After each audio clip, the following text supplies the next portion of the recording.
بسم الله الرحمن الرحيم.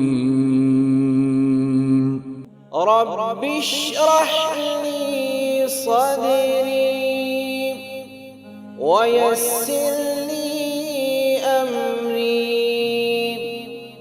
واحلل عقدة من لساني يفقه قولي.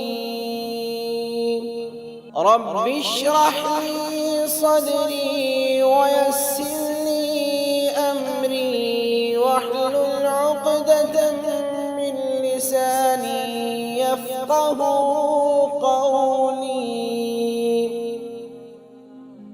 رب اشرح لي صدري ويسر لي أمري واحلل عقدة من لساني يفقه